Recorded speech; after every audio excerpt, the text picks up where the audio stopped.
இந்த ரெண்டு ரீசன்ஸ் தாங்க ரொம்ப காமனா நம்மளுக்கு ஏதோ வேலை செய்யும் போது ஓவர் ஹெட் ஆக்டிவிட்டிஸ். நீங்க ஷோல்டர்னு எடுத்தீங்கன்னா அது ரொம்ப ஒரு காம்ப்ளெக்ஸான ஜாயிண்ட். ஏன்னா அது பார்க்கறதுக்கு என்னமோ ஒரு பால் அண்ட் சாக்கெட் மாதிரி தான் இருக்கும். ஆனா அந்த சாக்கெட் நீங்க எடுத்தீங்கன்னா நீங்க புரோட்டீன் கரெக்டா சாப்பிடாம, ஃபைபர் கரெக்டா சாப்பிடாம வெறும் எக்ஸசைஸ் மட்டும் பண்ணீங்கன்னா ஒரு பாசிபிலிட்டி என்ன ஆகலாம்னா உங்களுக்கு பிரச்சனை அதிகமாயிரலாம்.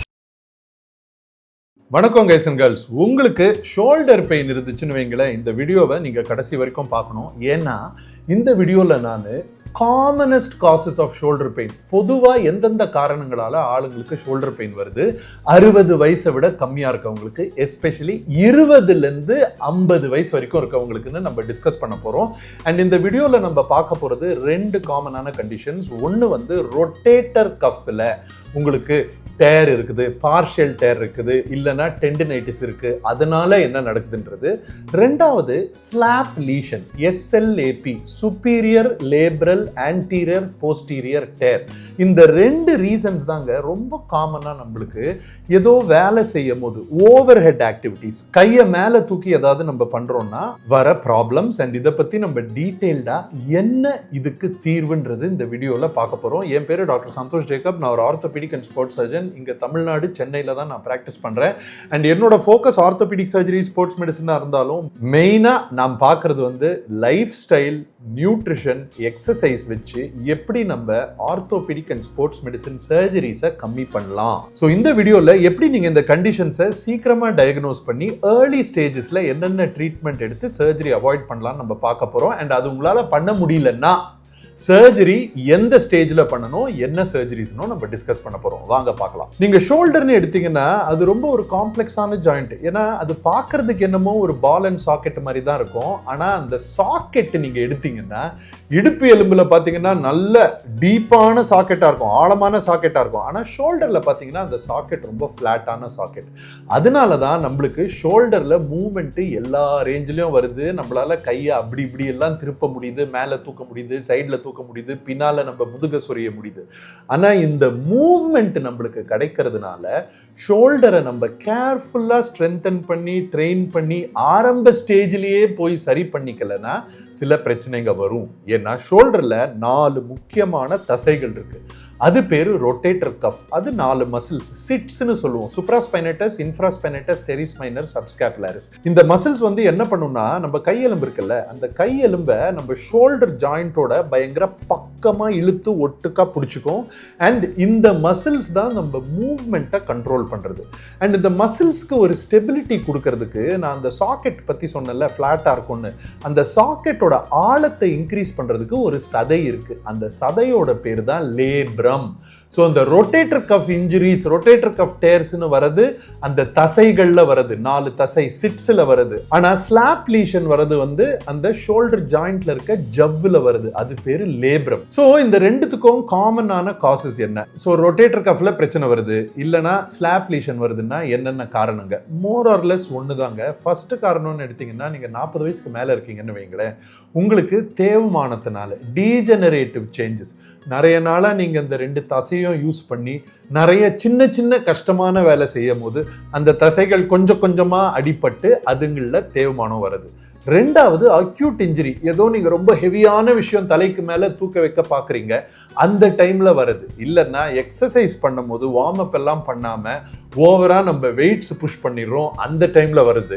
அண்ட் ஆக்சிடென்ட்ஸால கூட ஆகலாம். நம்ம விழும் போது கையை இந்த மாதிரி சைட்ல தூக்கிட்டு பின்னால திருப்பிட்டு விழுறோம்னு வைங்களேன், அப்போ இந்த 2 பிரச்சனையுமே வரலாம். ஃபைனலா ஒரு வாட்டி உங்களுக்கு டிஸ்லோகேட் ஆயிருந்துச்சுனாலும் இந்த ரொட்டேட்டர் கஃப் இன்ஜுரிஸும் இந்த லேப்ரல் டேரும் இருக்கலாங்க. ஸோ இந்த ப்ராப்ளம்ஸ் ஏதாவது உங்களுக்கு இருக்கு, கையை தூக்கி நீங்க வேலை செய்யும் போது உங்களுக்கு கஷ்டமா இருக்குன்னா அதுதான் ஒரு ஃபர்ஸ்ட் அறிகுறி இந்த 2 பிரச்சனை உங்களுக்கு இருக்கும்னு. ஸோ இதுல சிம்டம்ஸ் என்னன்னா நான் ஃபர்ஸ்டே சொல்லிட்டேன், கையை தூக்கி வேலை செய்யும் போது வலி. ரெண்டாவது இந்த ஆக்ஷன் பண்ணும்போது ஒரு ஷார்ப்பா குத்துற மாதிரி இருக்கு. ஷோல்டர்ல உங்களுக்கு மூவ்மெண்ட் இருக்கு, ஆனா ஒரு சில பொசிஷன்ஸ்ல உங்களுக்கு கிளிக்கோட சேர்ந்து கொஞ்சம் ஷார்ப்பா பெயின் வருதுன்னா அதுவும் ஒரு அறிகுறி. அண்ட் இந்த 2 பிரச்சனையும் நிறைய நாளைக்கு இருந்துச்சுன்னா ஷோல்டரோட மூவ்மெண்ட் கம்மியாகிறது ஒரு காம்ப்ளிகேஷன். நிறைய பேஷண்ட்ஸ் என்கிட்ட ஷோல்டரோட மூவ்மெண்ட் கம்மியான அப்புறம் தான் வராங்க.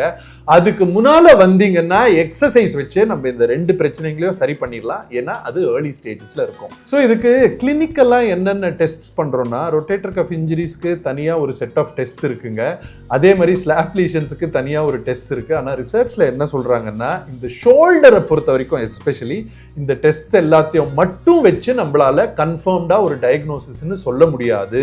ஸோ கிளினிக்கல் சிம்டம்ஸை வச்சுட்டு சில டெஸ்ட் எல்லாம் பாசிட்டிவா இருந்துச்சுன்னா X-ray, ultrasound scan and MRI scan பண்ணாதான் நம்மளுக்கு சாஃப்ட் டிஷ்யூஸ்ல என்ன பிரச்சனை இருக்குன்னு தெரியும். அதனால நீங்க டாக்டர் எல்லாம் போய் கரெக்டா பார்த்துட்டீங்க. டாக்டர் வந்து எம்ஆர்ஐ பார்த்துட்டு உங்களுக்கு ரொட்டேட்டர் கஃப்ல கொஞ்சம் இன்ஜுரி இருக்கு, டெண்டினைட்டிஸ் இருக்கு, இல்லைன்னா அந்த லேப்ரம்ல ஸ்லாப் லீஷன் இருக்குன்னு சொல்லியிருக்காங்கன்னு வைங்க. அதை எப்படி நீங்க டீல் பண்றதுன்னு பார்ப்போம். ஸோ எதுக்கு டாக்டர் எக்ஸ்ரேயும் எடுக்கணும், அல்ட்ராசவுண்டும் எடுக்கணும், எம்ஆர்ஐயும் எடுக்கணும்னா நான் உங்களுக்கு எக்ஸ்பிளைன் பண்றேன். உங்க எலும்போட வடிவமைப்புல ஏதாவது மாற்றம் இருக்கு, இல்லைன்னா கேப் கம்மியாயிருக்கு, அதனால உங்க சதை அழுத்தப்படுதான்னு பாக்குறதுக்கு எக்ஸ்ரே. அதே மாதிரி நம்ம ஷோல்டரோட ரூஃப், அது பேர் வந்து அக்ரோமியன். அந்த அக்ரோமியன் ஆக்சுவலா பார்த்தா ஃபிளாட்டா இருக்கணும். ஆனா சில பேருக்கு அது ஒரு கொக்கி மாதிரி இருக்கும். அது கொக்கி மாதிரி இருந்துச்சுன்னா போய் சுப்ராஸ்பைனேட்டஸ் அண்ட் ரொட்டேட்டர் கஃப் மசில்ஸை ஒரு வாட்டி நம்ம கையை மூவ் பண்ணும் போதும் லைட்டா கீறுங்க. அது ஒரு அனாட்டமிக்கல் ரீசன். அண்ட் இந்த ரீசன் இருக்கா இல்லையான்னு பாக்குறதுக்கு எக்ஸ்ரே ரொம்ப யூஸ்ஃபுல்லா இருக்கும். அல்ட்ராசவுண்ட் எதுக்கு யூஸ்ஃபுல்? எம்ஆர்ஐ தான் அவ்வளோ நல்லா சாஃப்ட் டிஷ்யூஸை காட்டுதுன்னா எம்ஆர்ஐ நீங்க எடுத்திருக்கீங்கன்னா அவங்களே சொல்லியிருப்பாங்க அப்படியே மூவ் பண்ணாம உட்காருங்க. மூவ் பண்ணாம உட்காரும் போது நம்மளுக்கு எம்ஆர்ஐ எவ்வளவுதான் கிளியரா இருந்தாலும் சில லீஷன்ஸ், சில டேர்ஸ் மிஸ் ஆகலாம். பட் அல்ட்ராசவுண்ட் எப்படின்னா இது நம்ம ஆஃபீஸில் கிளினிக்லேயே பண்ணலாம், இல்லைன்னா நம்ம ஸ்கேன் சென்டரில் ஆல்சோ பண்ணலாம். பட் அல்ட்ராசவுண்டை பொறுத்த வரைக்கும் நம்ம ஷோல்டரை மூவ் பண்ணி வேற பொசிஷன்ஸில் எப்படி இந்த மசில்ஸ் இருக்கு இன்னும் நம்ம பார்க்கலாம். அதில் நம்மளுக்கு என்ன தெரியும், டேர்ஸ் ஏதாவது ஒளிஞ்சிருந்துச்சுன்னு வைங்களேன், நம்ம சதையை ஸ்ட்ரெச் பண்ணும் போது அந்த டேர்ஸ் இன்னும் நம்மளுக்கு ஆப்வியஸாக கண்டுக்கப்படும். அதனால தான் இந்த 3 இன்வெஸ்டிகேஷன்ஸுமே ஷோல்டருக்கு ரொம்ப முக்கியமான இன்வெஸ்டிகேஷன். எஸ்பெஷலி நீங்கள் என்ன மாதிரி ஒரு ஸ்போர்ட்ஸ் சர்ஜன் கிட்ட வந்தீங்கன்னா நான் டெஃபினட்டாக இந்த 3 கேட்டுட்டு தான் உங்களுக்கு என்ன மாதிரி எக்ஸசைஸ் இல்லை இன்ஜெக்ஷன்ஸ் யூஸ் பண்ணலாமா இல்லைன்னா உங்களுக்கு சர்ஜரி தான் பண்ணுமான்னு நான் சொல்லுவேன். ஸோ ட்ரீட்மெண்ட்னு எடுத்தாங்க, ஃபர்ஸ்ட் எப்பவுமே நியூட்ரிஷன் அண்ட் பிசியோதெரப்பி தாங்க எல்லா பிரச்சனைகளுக்குமே. ஏன் நியூட்ரிஷன் முக்கியம்னா நீங்க புரோட்டீன் கரெக்டா எடுக்கல, நார்ச்சத்து கரெக்டா எடுக்கலன்னா உங்களோட அடிபட்டிருக்குல்ல அந்த தசை ஆட்டோமேட்டிக்காவே சரியாகிறதுக்கு தேவையான ஊட்டச்சத்து நீங்க கொடுக்கறது இல்ல. ஸோ நீங்க புரோட்டீன் கரெக்டா சாப்பிடாம, ஃபைபர் கரெக்டா சாப்பிடாம வெறும் எக்ஸசைஸ் மட்டும் பண்ணீங்கன்னா ஒரு பாசிபிலிட்டி என்ன ஆகலாம்னா இருக்க உங்களுக்கு பிரச்சனை அதிகமாயிரலாம், இல்லைன்னா கொஞ்சம் இம்ப்ரூவ் ஆயிட்டு அதுக்கப்புறம் ஓவர் ட்ரைனிங்ன்ற ஒரு கண்டிஷனுக்கு போய் உங்களோட இம்ப்ரூவ்மெண்ட் அப்படியே ஒரே மாதிரி நின்றுடும். ஸோ பிசியோ ஆரம்பிக்கிறதுக்கு முன்னால, இல்லைன்னா நீங்க பிசியோ பண்ணிட்டு இருக்கீங்கன்னா இமீடியட்டா நீங்க உங்க நியூட்ரிஷனையும் செக் பண்ணும். ஸோ பிசியோ என்ன மாதிரி ட்ரீட்மெண்ட், என்ன மாதிரி ஃபேஸஸ்ல அவங்க பண்ணுவாங்கன்னு நான் உங்களுக்கு எக்ஸ்பிளைன் பண்றேன். பிசியோல எப்பவுமே ஃபர்ஸ்ட் ஃபேஸ் நீங்க பாத்தீங்கன்னா பெயின் அண்ட் இன்ஃப்ளமேஷன் கண்ட்ரோல், வலியவும் உங்க இன்ஃப்ளமேஷனையும் கம்மி பண்றது. அதுக்கு பிசியோதெரபிஸ்ட் நிறைய டெக்னிக் யூஸ் பண்ணுவாங்க. அவங்க இதை பத்தி எக்ஸ்பிளைன் பண்ணா இன்னும் நல்லா இருக்கும். ஆனா நான் உங்களுக்கு இதுல கான்செப்ட்ஸ் மட்டும் சொல்லிடுறேன். இந்த ஃபேஸ் வந்து உங்களுக்கு வலி கொஞ்சம் குறையிற வரைக்கும் அவங்க பண்ணுவாங்க. ரெண்டாவது ஃபேஸ் என்னன்னா உங்களோட ஷோல்டர் எப்படி நீங்க மூவ் பண்றீங்க, அந்த மூவ்மெண்ட்டை இம்ப்ரூவ் பண்றதுக்கு என்னென்ன எக்ஸசைசஸ், ஸ்ட்ரெச்சஸ், டெக்னிக்ஸ் என்னென்ன பண்ணணுமோ அது பண்ணுவாங்க. மூணாவது ஃபேஸ் தான் ஸ்ட்ரென்தனிங் ஃபேஸ். எந்த மசில் உங்களுக்கு வீக்கா இருக்கோ அந்த மசிலை ஸ்ட்ரென்தன் பண்றதுக்கு என்னென்ன எக்ஸசைசஸ், அதுக்கப்புறம் ஓவராலா ஷோல்டரோட மூவ்மெண்ட்டுக்கு வேற எந்தெந்த மசில் நம்மளுக்கு யூஸ்ஃபுல்லா இருக்கும், ஸ்கேப்புலர் மூவ்மெண்ட்னு சொல்லுவோம், அந்த மசில்ஸை ஸ்ட்ரென்தன் பண்ணுவாங்க. அண்ட் இந்த 3 ஃபேஸ் நீங்க முடிச்சிட்டீங்கனாலே மோர் ஆர் லெஸ் உங்களுக்கு 80% வலி போயிடும். அண்ட் இந்த ஸ்டேஜுக்கு நீங்க வந்துட்டீங்கன்னா அதுக்கப்புறம் கொஞ்சம் கஷ்டமான exercise, fast movements, eccentrics and பிளயோமெட்ரிக்ஸ்னு சொல்லுவோம், அந்த ஸ்டேஜுக்கு உங்களை ப்ரோக்ரஸ் பண்ணிட்டு அதுக்கப்புறம் நீங்க போய் கொஞ்சம் ஸ்போர்ட்ஸ் எல்லாம் ட்ரெயின் பண்ணலாம். இல்ல இந்த 4வது ஃபேஸ்லயே கூட நீங்க ஸ்போர்ட்ஸும் கண்ட்ரோல்டா விளையாடிட்டு இந்த பிசியோதெரப்பியும் கரெக்டா பண்ணிட்டு அதுக்கப்புறம் நீங்க கிராஜுவேட் ஆகி எக்ஸசைஸ் எல்லாம் கத்துக்கிட்டு ஒரு வருஷம் இல்ல 2 வருஷம் உங்களோட இன்ஜுரி கம்ப்ளீட்டா நார்மல் ஆற வரைக்கும் இந்த எக்ஸசைசஸை உங்களோட ருட்டீன் ஜிம் ப்ரோக்ராம்ல இன்க்ளூட் பண்ணிக்கணும். ஸோ இதுல கீ பிரின்சிபிள்ஸ் என்ன பிசியோதெரப்பிலன்னு பாத்தீங்கன்னா, நம்மளோட ஷோல்டர் ஜாயிண்ட்டை சுத்தி கேப்சியூல்னு ஒரு உரை இருக்கும். அந்த உரையை கொஞ்சம் லூஸ் ஆக்குறது, ஸ்ட்ரெச்சிங் த கேப்சியூல். ரெண்டாவது நம்ம ஷோல்டரை ஸ்டெபிலைஸ் பண்ற மசில்ஸை ஸ்ட்ரென்தன் பண்றது. மூணாவது ரொட்டேட்டர் கஃப்க்கு ஸ்பெசிஃபிக்கா எக்ஸசைசஸ் கொடுக்கிறது. ஏன்னா ரொட்டேட்டர் கஃப் கஃப் ஒரு ரொம்ப முக்கியமான மசில். நான் ரொட்டேட்டர் கஃப்க்கு ஸ்பெசிஃபிக்காக எக்ஸசைஸ் கொடுக்கும் போதுன்றது எல்லா எக்ஸசைஸுமே ரொட்டேட்டர் கஃபை ஹெல்ப் பண்ணும். ஆனால் உங்களுக்கு ஸ்பெசிஃபிக்காக ஏதோ ஒரு ரொட்டேட்டர் கஃப்ல பிரச்சனை இருக்குது, ஏன்னா சுப்ராஸ்பைனேட்டஸ் தான் ரொம்ப காமனாக அஃபெக்ட் ஆகும், மற்றதெல்லாம் அஃபெக்ட் ஆகாது. அப்போ அவங்க ஸ்பெசிஃபிக்காக சுப்ராஸ்பைனேட்டஸை டார்கெட்டடாக கூட சில எக்ஸசைசஸ் உங்களுக்கு கொடுக்கலாம். பட் ஒரு விஷயம் ஞாபகம் வச்சுக்கோங்க, வெறும் ஒரு மசிலை ஸ்ட்ரென்தன் பண்ண முடியாது, ஃபுல் ஷோல்டரை ஸ்ட்ரென்தன் பண்ணுறது தான் உங்கள் ஜென்ரல் ப்ரோக்ராமாக இருக்கணும். ஸோ நீங்கள் கரெக்டாக ஃபிசியோதெரப்பி எல்லாம் பண்ணிட்டீங்க அண்ட் உங்கள் நியூட்ரிஷனையும் கரெக்ட் பண்ணிட்டீங்க, கரெக்டாக நார்ச்சத்து எடுக்கிறீங்க அண்ட் ப்ரோட்டீன் நீங்கள் 1.6 கிராம்லேருந்து 2 கிராம் வரைக்கும் டெய்லி எடுத்துட்டு இருக்கீங்க. உங்களுக்கு இப்போவும் இம்ப்ரூவ்மெண்ட் இல்லை இம்ப்ரூவ்மெண்ட் ஆயிருக்கு, ஆனால் ஒரு ஸ்டேஜுக்கு மேலே உங்களுக்கு இம்ப்ரூவ்மெண்ட் ஆக மாட்டேங்குதுன்னா அப்போ உங்களுக்கு என்னோட தேவை டெஃபினட்டாக வரும். அண்ட் ஃபர்ஸ்டே நம்ம சர்ஜரி எல்லாம் பண்ணணும்னு அவசியம் இல்லை. நீங்கள் எக்ஸசைசஸை எப்படி கண்டினியூ பண்ணலாம், ஏன்னா மசில்னு எடுத்தீங்கன்னா, டெண்டன்னு எடுத்தீங்கன்னா, லிகமெண்ட்னு எடுத்தீங்கன்னா அது ஓவராலாக ஸ்ட்ரென்தன் ஆகிறதுக்கு ஒரே வழி என்னன்னா கரெக்டாக அது மேலே லோடு போடணும். ஸோ எதனால இன்ஜுரிஸ் ஜென்ரலாக ஆளுங்களுக்கு வருதுன்னு நம்ம புரிஞ்சுக்குவோம். ஸோ இன்ஜுரி எப்போ வரும்னா நம்மளோட தகுதி, எபிலிட்டின்னு சொல்லுவோம். நம்ம எபிலிட்டிக்கு மேலே எப்போ லோடு அதிகமாக விழுதோ அப்போ இன்ஜுரிக்கு சான்ஸ் இருக்கு. இது யாருக்குனாலும் ஆகலாம். ஏன்னா நீங்கள் 100 கிலோ ஸ்குவாட் பண்ணுறீங்கன்னா 150 கிலோ நீங்கள் ஸ்குவாட் பண்ண ட்ரை பண்ணீங்கன்னா உங்களுக்கு இன்ஜுரி வரும். அதே உங்களோட ஸ்குவாட் கெப்பாசிட்டி வந்து 10 கேஜினா நீங்க 15 கேஜி பண்ணாலும் உங்களுக்கு இன்ஜுரி வரும். ஸோ எக்ஸசைஸ்ன்றது ரிஸ்க் கம்மியா எடுத்து உங்களோட தகுதியை, உங்களோட எபிலிட்டியை இன்க்ரீஸ் பண்ற ஒரு வழி. ஸோ ஆர்த்தோபெடிக் சர்ஜன்ஸா நாங்க என்னென்ன ட்ரீட்மெண்ட் உங்களுக்கு கொடுக்குறோமோ அந்த ட்ரீட்மெண்ட்டோட கோல் என்ன தெரியுமா? நீங்க திரும்பவும் போய் எக்ஸசைஸ் பண்ணி கரெக்டா டயட்டை மெயின்டைன் பண்ணி ஃபர்ஸ்ட் உங்களுக்கு எவ்வளோ உங்க ஷோல்டர்ல வேலை செய்ய முடிஞ்சிச்சோ அந்த அளவுக்கே நீங்க திரும்பவும் மூவ்மெண்ட்ஸ் எடுத்துட்டு வந்துட்டு அதை விட நீங்க ஸ்ட்ராங் ஆகணும்ன்றது. ஏன்னா உலகத்துல ஸ்ட்ரென்த் இல்லாம இன்னைக்கு யாருக்குமே மரியாதை கிடையாது. ஸோ நான் சர்ஜிக்கல் ட்ரீட்மெண்ட்ஸ் என்னென்ன இருக்கு? ஃபர்ஸ்ட் நாங்க வலிக்கு கொஞ்சம் மருந்து கொடுப்போம். அதுவும் எதுக்கு? நீங்க எக்ஸசைஸ் போய் பண்ணி உங்க மசில்ஸை ஸ்ட்ராங் ஆக்கிக்கிறது. ரெண்டாவது நம்ம இன்ஜெக்ஷன்ஸ் ட்ரை பண்ணலாம். ஸோ இப்போ இந்த இன்ஜெக்ஷன்ஸ்ல 2 ப்ராடக்ட்ஸ் இருக்குங்க. ஒன்னு வந்து ஓசோன், ரெண்டாவது வந்து பிஆர்பி. ஃபர்ஸ்ட் நான் ஓசோனை பத்தி எக்ஸ்பிளைன் பண்றேன். ஓசோன்ன்றது O3 அப்படின்னா என்ன? 3 ஆக்சிஜன் மாலிக்யூல். ஆனால் ஓசோன் ஒரு அன்ஸ்டேபிள் கேஸ். அதை எப்படி தயாரிக்கிறதுனா, நம்ம எப்போ ஆக்சிஜனை ஒரு கரண்ட் த்ரூவா பாஸ் பண்றோமோ அப்போ ஒரு எக்ஸ்ட்ரா ஆக்சிஜன் அயான் வந்து சேர்ந்துட்டு இது O3 ஆயிரும். ஸோ இந்த O3 ரொம்ப ஒரு அன்ஸ்டேபிள் கேஸ். ஒரு அரை மணி நேரத்துக்கு தான் அது ஓசோனா இருக்கும். ஸோ அதுக்குள்ள நம்ம பாடியில் அதை இன்ஜெக்ட் பண்றோம். ஒரு இன்ஜர் ஆகிற இடத்துல கரெக்டா அல்ட்ராசவுண்ட் வச்சோ இல்லை அல்ட்ராசவுண்ட் இல்லாமையோ அந்த ஏரியாவை லொக்கேட் பண்ணி நம்ம இன்ஜெக்ட் பண்றோம்னா, இன்ஜெக்ட் பண்ண உடனே அந்த ஓசோன் வந்து ஆக்சிஜனா பிரிஞ்சுட்டு ஒரு ஆக்சிஜன் நெகட்டிவ் அயான் மட்டும் இருக்கும். அண்ட் இந்த அயானுக்கு ஆன்டி ஆக்சிடென்ட் ப்ராப்பர்ட்டிஸ் நிறைய இருக்கு.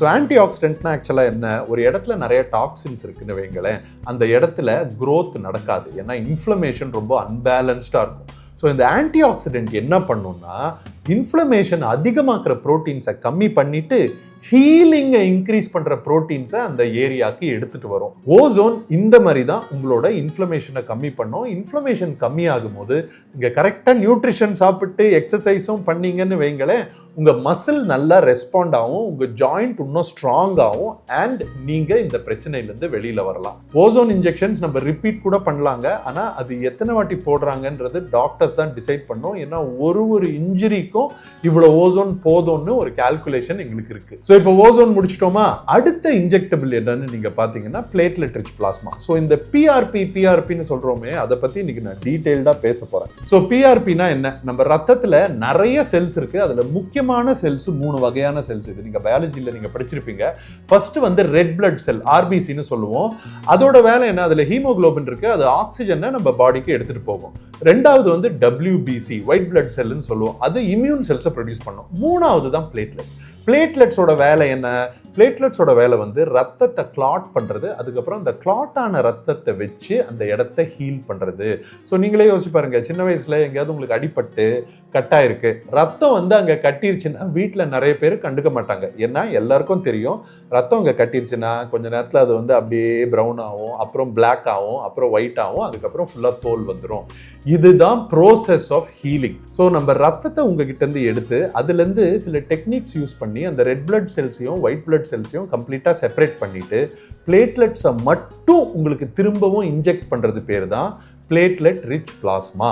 ஏன்னா இந்த red blood cells, white blood cells, platelets இருக்க அந்த ஃப்ளூயிட், அந்த நீரோட பேர் வந்து பிளாஸ்மா. ஸோ அதுலேருந்து ரெட் பிளட் செல் எடுத்துட்டோம், ஒயிட் பிளட் செல் எடுத்துட்டோம், அதில் வெறும் பிளேட்லெட்ஸ் மட்டும் இருக்குன்றதுனால அது பேர் பிளேட்லெட் ரிச் பிளாஸ்மா. ஸோ என்ன டாக்டர், சில பேருக்கு பிளேட்லெட் ரிச் பிளாஸ்மா வேலை செய்யுது, சில பேருக்கு வேலை செய்யல, எதுக்கு? ஃபர்ஸ்ட் விஷயம் என்னன்னா, பிளேட்லெட் ரிச் பிளாஸ்மாவோட டோசேஜ் என்ன போடுறோம். எய்ம்ஸ் டெல்லியில் ஒரு ரிசர்ச் பேப்பர் போட்டிருக்காங்க. என்னன்னா, PRP dosage is very very important. எதனால? ஸோ இப்போ நம்ம 10 ml ரத்தம் எடுக்கிறோம்னா அதில் உங்களோட டெக்னிக் ரொம்ப நல்லா இருந்துச்சுன்னா உங்களால் ஒரு 800 மில்லியன்லேருந்து 1 பில்லியன் பிளேட்லெட்ஸை நம்மளால எடுக்க முடியும்.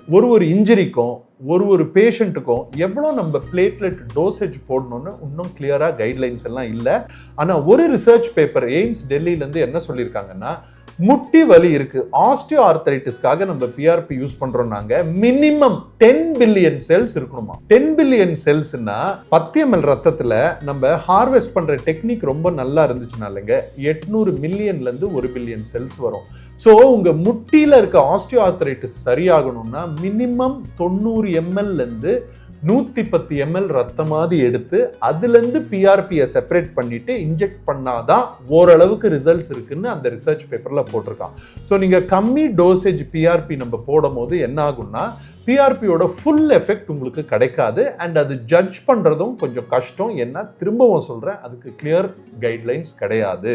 ஸோ என்னோட எக்ஸ்பீரியன்ஸ்ல நான் என்ன பார்க்குறேன்னா, ஷோல்டரை பொறுத்த வரைக்கும் அட்லீஸ்ட் நம்ம ஒரு 80 ml பிளட் எடுத்துட்டு அதுலேருந்து பிஆர்பி செப்பரேட் பண்ணா ஒரு 6 பில்லியன்லேருந்து 8 பில்லியன் செல்ஸ் வரும். அது ரொட்டேட்டர் கஃப் இன்ஜுரிக்கும் ஸ்லாப் லீஷனுக்கும், ரொட்டேட்டர் கஃப் எஸ்பெஷலி கரெக்டாக அல்ட்ராசவுண்டில் பார்த்து அந்த சுப்ராஸ்பைனட்டஸோ இன்ஃப்ராஸ்பைனட்டஸோ சப்ஸ்கேப்புலரிஸோ இல்லை பைசெப்ஸ் டெண்டனில் இன்ஃப்ளமேஷன் இருக்கோ அந்த ஏரியாவில் நம்ம பார்த்து போட்டால் ஹீலிங் ரொம்ப நல்லா இருக்குது. நம்ம பிளைண்டாக போடும் போது அது கரெக்டான இன்ஜுரி ஏரியாவுக்கு போகாததுனால, இல்லைன்னா டோசேஜ் கம்மியாக போடும் போது இன்ஜுரி ஏரியாவுக்கு போனாலும் டோசேஜ் பத்தாததுனால ஹீலிங் ப்ராசஸ் நடுவுலையே ஸ்டாப் ஆயிடுது நிறைய பேருக்கு. அதை தவிர புரோட்டீன் நீங்க சாப்பிடல, கரெக்டா ரிஹாபிலிட்டேஷன் நீங்க பண்ணலைன்னா புது செல்ஸ் உங்களுக்கு க்ரோ ஆகாது. ஏன்னா இந்த பிளேட்லெட் ரிச் பிளாஸ்மால இருக்க க்ரோத் ஃபேக்டர்ஸ் போய் அங்க என்ன பண்ணும்னா, மசில்ல இருக்க ஸ்டெம் செல்ஸ், சேட்டலைட் செல்ஸை இங்க வாங்க, இங்க கொஞ்சம் இன்ஜுரி இருக்குன்னு கூப்பிடும். சேட்டலைட் செல்ஸும் ரொம்ப சந்தோஷமா வரும். ஆனா இந்த சேட்டலைட் செல்ஸ் வரும்போது அதுக்கு புரோட்டீன் பில்டிங் பிளாக்ஸ் அங்க இதை சரி பண்றதுக்கு இல்லைன்னு வைங்களேன், சேட்டலைட் செல்ஸ் அங்க சோகமா உட்காந்துட்டு அதுக்கப்புறம் போயிடும். அண்ட் அந்த டைம்ல நீங்க புரோட்டீன் எடுக்காம சும்மா எக்ஸசைஸ் மட்டும் பண்ணிட்டு இருக்கீங்கன்னா ஓவர் ட்ரைனிங்க்கு போறதுக்கு சான்ஸ் இருக்கு. ஸோ நீங்க பிஆர்பி இல்லை ஓசோன் எடுத்தாலும் நீங்க புரோட்டீன் கண்டென்ட் எடுக்கிறது உங்க ஹீலிங்கை என்ஹான்ஸ் பண்றதுக்கு ரொம்ப ரொம்ப முக்கியம். ஸோ இந்த பிஆர்பியில் நம்ம கவனிக்க வேண்டிய விஷயம் என்னென்னா, எவ்வளோ டோசேஜ் நம்ம போடுறோம், ரெண்டாவது வந்து நம்ம அல்ட்ராசவுண்ட் யூஸ் பண்ணி போடுறோமா இல்லையான்றது, மூணாவது அந்த லேப்ரம்ல ஆக்சுவலாக நம்ம பிஆர்பி கூட இன்ஜெக்ட் பண்ணோம்னாங்க அல்ட்ராசவுண்டில் மேலே 12 o'clock பொசிஷனில் இருந்தால் தான் நம்மளுக்கு தெரியும். நீங்கள் வேற ஏதாவது பொசிஷனில் இருக்குன்னா நம்ம நானோஸ்கோப் இல்லை ஆர்த்ரோஸ்கோப் யூஸ் பண்ணி தான் கரெக்டாக அந்த லீஷனுக்குள்ள போட முடியும். ஸோ இந்த ஓசோனும் பிஆர்பியும் பார்த்தீங்கன்னா இன்ஜெக்டபிள் ஆப்ஷன்ஸ். என்னோட ப்ராக்டிஸில் நான் ஸ்டெராய்ட்ஸ் ரொம்ப கம்மியாக தாங்க யூஸ் பண்ணுவேன். ஏன்னா ரிசர்ச் படி பிளேட்லெட் ரிச் பிளாஸ்மாலையும் ஓசோன்லையும் ஸ்டெராய்ட்ஸோட கம்பேர் பண்ணும்போது காம்ப்ளிகேஷன்ஸ் கொஞ்சம் கம்மி. பட் அதுக்குன்னு நான் ஸ்டெராய்ட்ஸ் போடக்கூடாதுன்னு சொல்ல. ஸ்டெராய்ட்ஸும் நீங்கள் போட்டிங்கன்னா என்ன ஆகும், இன்ஃப்ளமேஷன் கம்மி ஆகும். அந்த டைமில் நீங்கள் கரெக்டாக ப்ரோட்டீன் சாப்பிட்டு எக்ஸசைஸ் பண்ணிங்கன்னா ஸ்டெராய்ட்ஸில் கூட நிறைய பேருக்கு சரியாயிருக்குங்க. ஏன்னா நான் போஸ்ட் கிராஜுவேஷன் வந்து ஒரு கவர்மெண்ட் இன்ஸ்டிடியூஷனில் தான் நான் பண்ணேன். அங்கே எங்களுக்கு ஸ்டெராய்ட்ஸ் தவிர வேறு ஒன்றுமே இல்லை. அண்ட் அந்த பேஷண்ட்ஸ் யாருக்கு ஸ்டெராய்ட்ஸ் வேலை செஞ்சிச்சுன்னா அவங்க ஸ்டெராய்ட்ஸும் போட்டுட்டு கரெக்டாக எக்ஸசைஸும் டயட்டும் எடுத்தவங்களுக்கு வேலை செஞ்சிச்சு, மற்றவங்களுக்கு வேலை செய்யல. ஸோ இந்த ஓசோன் பிஆர்பியை தவிர போன் மேரோ ஆஸ்பிரேட் கான்சென்ட்ரேட் இருக்கு. அப்படின்னா என்னன்னா, உங்க எலும்போட மஜ்ஜையிலேருந்து எடுக்கிற சில செல்ஸ், இதுங்களை நம்ம அடல்ட் ஸ்டெம் செல்ஸ்ன்னு சொல்லுவோம். ஆனால் இது ஆக்சுவலாக ஸ்டெம் செல்ஸ் கிடையாது. இது ஸ்டெம் செல்ஸ் ஆகிறதுக்கு முந்தின ஸ்டேஜில் இருக்க செல்ஸ், ப்ரோஜெனிட்டர் செல்ஸ்னு சொல்லுவோம். ஸோ இந்த செல்ஸை நம்ம எடுத்து அந்த ப்ரோஜெனிட்டர் செல்ஸ் இல்லைன்னா அந்த காலனி ஃபார்மிங் யூனிட்ஸ், ஸ்டெம் செல்ஸ்க்கு முன்னால் இருக்க ஃபேஸை நல்லா கான்சென்ட்ரேட் பண்ணிட்டு நானோஸ்கோப் வச்சோ இல்லை ஆர்த்ரோஸ்கோப் வச்சோ இல்லை அல்ட்ராசவுண்ட் கைடன்ஸில் கரெக்டாக நம்ம இந்த டேர்ஸ்குள்ளே போட்டால் ரொட்டேட்டர் கஃப் இன்ஜுரிஸ்ல இனிஷியலா வர ரிசல்ட்ஸ் ஆக்சுவலா ரொம்ப ப்ராமிசிங்கா இருக்கு. இப்போ நம்ம இந்த நான் சர்ஜிக்கல் ட்ரீட்மெண்ட்ஸ் எல்லாமே பார்த்து முடிச்சாச்சு. சர்ஜிக்கல் ட்ரீட்மெண்ட்ஸ் என்னென்ன இருக்கு? ஸோ இது ஜென்ரலா ஒரு 6 மாசத்துல இருந்து 9 மாசம் இந்த ட்ரீட்மெண்ட்ஸ் எல்லாம் ட்ரை பண்ணிட்டு, ஆனாலும் அவங்களுக்கு ஃபர்ஸ்ட் இருந்த ஸ்ட்ரென்த் வரல, ஸ்ட்ரென்த் இன்க்ரீஸ் பண்றதுல ப்ரோக்ரஸ் பண்ண முடியலன்னா அப்போ சர்ஜிக்கல் ஆப்ஷன்ஸை பத்தி டிஸ்கஸ் பண்ணுவோம். சர்ஜிக்கல் ஆப்ஷன்ஸ் எடுத்தீங்கன்னா ஆர்த்ரோஸ்கோபி, ஷோல்டர் ஆர்த்ரோஸ்கோபி அப்படின்னா என்ன? அது நம்ம ஒரு கேமரா ஒரு சைட்ல இருந்து போட்டு இன்னொரு சைட்ல இருந்து நம்ம ஒரு இன்ஸ்ட்ருமெண்ட்டை போட்டு எங்கெங்க டேர் இருக்குன்றத பார்த்து அந்த டேர்ஸ்ல தேவையில்லாத விஷயத்த பிரிச்சு எடுத்துட்டு தேவையா இருக்க விஷயத்த சேர்த்து வச்சு தைக்கிறது தாங்க இந்த ட்ரீட்மெண்ட். இதை நம்ம ரொட்டேட்டர் கஃப் இல்ல லேப்ரல் ரிப்பேர்னு சொல்லுவோம். ஒரு ஸ்டிச் வச்சு, ஒரு தையல் வச்சு எங்கெங்க கிழிஞ்சிருக்கோ அந்த தையலை ஒண்ணு நம்ம சதையில மட்டும் போடுவோம், இல்லைன்னா தையலோட ஒரு பகுதியை எலும்புக்குள்ள போட்டுட்டு, ஏன்னா ஃபிக்சேஷன் கொஞ்சம் நல்லா இருக்கும்ன்றதுனால அதுக்கப்புறம் எங்க சதை இருக்கோ அந்த சதையை எலும்போட சேர்ந்து தைச்சிருவோம். இதுல ஸ்டெபிலிட்டி கொஞ்சம் நல்லா இருக்கும். ஆனா ஒரு விஷயம் நீங்க தெரிஞ்சுக்கணும், சர்ஜரி நம்ம பண்ணிட்டோம் அதனால நான் எக்ஸசைஸ் எல்லாம் பண்ண தேவையில்லை, இது ஃபைனல் சொல்யூஷன் நீங்க நினைச்சீங்கன்னா கிடையாது. ஏன்னா எதுக்காக ஃபர்ஸ்ட் உங்களுக்கு இந்த நான் சர்ஜிக்கல் ட்ரீட்மெண்ட் எல்லாம் வேலை செய்யல, எதுக்கு நீங்க சர்ஜரிக்கு வர வேண்டி இருந்துச்சுன்னா உங்களோட லைஃப் ஸ்டைல், உங்களோட டயட், உங்களோட எக்ஸசைஸ், இல்லைன்னா உங்களுக்கு இருக்க மற்ற நோய்களால உங்க உடம்போட ஹீலிங் கெப்பாசிட்டி வந்து கம்மியா இருக்கிறதுனால. ஸோ நம்ம சர்ஜரி பண்ணி உங்களோட ஷோல்டரை நார்மல் ஆக்கிட்டு நீங்க இந்த விஷயங்கள் எல்லாம் மாத்தலன்னு வைங்க, திரும்ப திரும்ப நம்ம சர்ஜரி உங்களுக்கு பண்ணிட்டு இருக்க வேண்டி இருக்கும். ஏன்னா நம்ம உடம்பு கிரியேட் ஆனதே அந்த மாதிரி தாங்க. டெய்லி நம்ம அதுக்கு தேவையான விஷயங்கள் கொடுக்கலன்னா நம்ம உடம்பு ஓவராலா கொஞ்சம் நேரத்துல பிரேக் டவுன் ஆக ஆரம்பிச்சிரும். அண்ட் அதுல ஃபர்ஸ்ட் ஆரம்பிக்கிறது உங்க மசில்ஸ், லிகமெண்ட்ஸ், டெண்டன்ஸ், போன்ஸ் தாங்க. அண்ட் நம்ம மூவ்மெண்ட் தான் ஃபர்ஸ்ட் குறையும். உங்களோட மூவ்மெண்ட் குறையிறது தான் உங்க ஹெல்த் குறையிறதுக்கு ஃபர்ஸ்ட் அறிகுறின்னு நான் ஆக்சுவலா நினைக்கிறேன். ஸோ நீங்க சர்ஜரி பண்ணிட்டீங்க, சர்ஜரி பண்ணிட்டா ரொம்ப வலிக்குமா டாக்டர்? போஸ்ட் ஆப் ரீஹாபிலிட்டேஷன் எப்படின்றது நிறைய பேரோட மைண்ட்ல இருக்கும். ஸோ ஃபர்ஸ்ட் விஷயம் புரிஞ்சுக்கோங்க, சில பேருக்கு ஆக்சுவலா வலி அதிகமாகவே இருக்குங்க. யாருக்கு அதிகமாக இருக்கும்னா, ஒன்று ரொம்ப நாளாக அவங்களுக்கு ப்ராப்ளம் இருக்கு, அதனால நான் உள்ள போய் நிறைய விஷயத்த கரெக்ட் பண்ண வேண்டி இருந்துச்சு, எலும்பை கொஞ்சம் ட்ரிம் பண்ண வேண்டி இருந்துச்சு, அந்த மாதிரி ஆளுங்களுக்கு வலி அதிகமாக இருக்கும். அவங்களுக்கு நாங்கள் பிளாக்னு ஒன்று போட்டுருவோம். ஏன்னா ஃபர்ஸ்ட் 24 ஹவர்ஸ் தாங்க ரொம்ப வலிக்கும். அந்த ஃபர்ஸ்ட் 24 ஹவர்ஸில் வலியை கம்மி பண்ணுறதுக்கு இந்த டெக்னிக் இருக்குது. 24 ஹவர்ஸ் ஆனப்புறம் வலி ஆக்சுவலாக நம்ம வலி மாத்திரைகள்லையும் இன்ஜெக்ஷன்ஸ்லையுமே நம்ம கண்ட்ரோல் பண்ணிக்கலாம். ஸோ என்னோட அட்வைஸ் எப்போவுமே ஒரு ஃபர்ஸ்ட் 3-4 வாரத்துக்கு நீங்கள் ஒரு ஸ்லிங்கு போட்டுக்கிறது நல்லது. ஆஃபீஸ்க்கு போனாலும் நீங்கள் ஜிம்முக்கு போனாலும் ஸ்லிங்கு போட்டுட்டு போங்க. ஏன்னா மற்றவங்க உங்களை பார்க்கும் போது இந்த கையை அவங்க தட்டக்கூடாது இல்லைன்னா இழுக்கக்கூடாதுன்னு அவங்க புரிஞ்சுக்குவாங்க. பிகாஸ் அது அவங்க பண்ணாங்கன்னா நான் போட்டிருக்க தையல் பிஞ்சிக்கிறதுக்கு நல்ல சான்ஸ் இருக்கு. ஸோ ரீஹாபிலிட்டேஷன் எப்படி போகும்னு பார்த்தீங்கன்னா, ஃபேஸ் 1 அது வந்து 0 to 6 weeks. அந்த டைம்ல நம்ம passive range of movements and pendulum exercises நாங்கள் கொடுப்போம். நீங்கள் ப்ரோட்டோகால் ஆக்சுவலாக ரொம்ப பெருசுங்க, நான் கொஞ்சம் கன்சைஸ் பண்ணி உங்களுக்கு சொல்கிறேன். அதுக்கப்புறம் ஃபேஸ் 2 இது 6 வாரத்துலேருந்து 12 வாரம் வரைக்கும், சில பேருக்கு 4 வாரத்திலேயே நாங்கள் ஆரம்பிச்சிருவோம். இதில் வந்து active assisted and active motion அப்படின்னா நீங்களே எக்ஸசைஸ் பண்ணலாம். சில இடத்துல உங்கள் ஃபிசியோதெரபிஸ்டும் உங்களோட மூவ்மெண்ட்டை ஸ்லைட்டாக அசிஸ்ட் பண்ணுவாங்க.